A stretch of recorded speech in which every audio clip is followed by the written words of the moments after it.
retirement, over the past several years, I've had hundreds of conversations with people just like you, business owners, professionals, and there's one question that comes up more than any other. It's not, how's the market doing? It's not, what should I invest in? It's, Glenn, will I run out of money in retirement? It's by far the biggest fear for most Canadians approaching retirement. And frankly, it keeps a lot of people up at night. The reality is, of course, that many people will run out of money in retirement. But you can avoid this most unfortunate experience by paying attention to the most common mistakes that cause people to run short. The first mistake is underestimating how much income you'll really need. Most people are shocked when we actually run the numbers. They think, I'll spend less in retirement. I won't be commuting. The house will be paid off. But in reality, many retirees end up spending the same, or even more, especially in the early go-go years when you're traveling, golfing, visiting grandkids, or finally tackling that hobby list.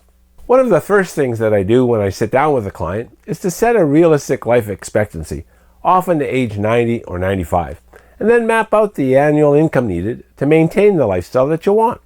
Almost every time, people discover a shortfall they didn't see coming. The second biggest mistake is delaying tough decisions.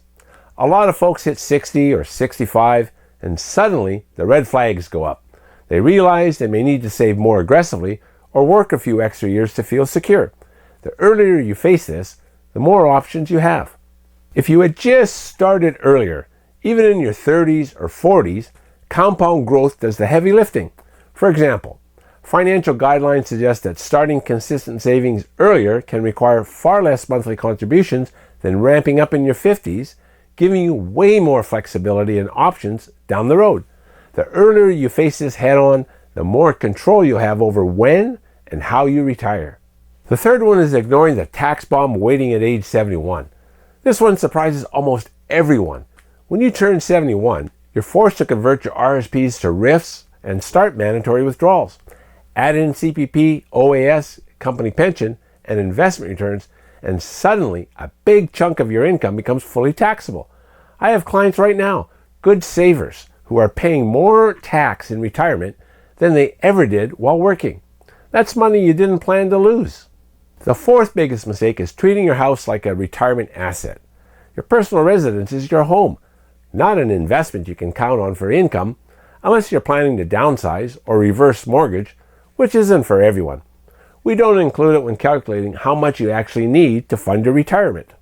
If you want to overcome these four big mistakes, start with a clear and honest picture of where you're at. How much income do you really want each year? How long might that need to last? Where will the money come from? And how much will taxes take? When we lay it all out, most people feel a huge sense of relief. The fear goes away because there's a solid plan in place. Take a moment and click the thumbs up button and subscribe to the channel. I'm Glenn Zacher. I'll see you next time because it's your money.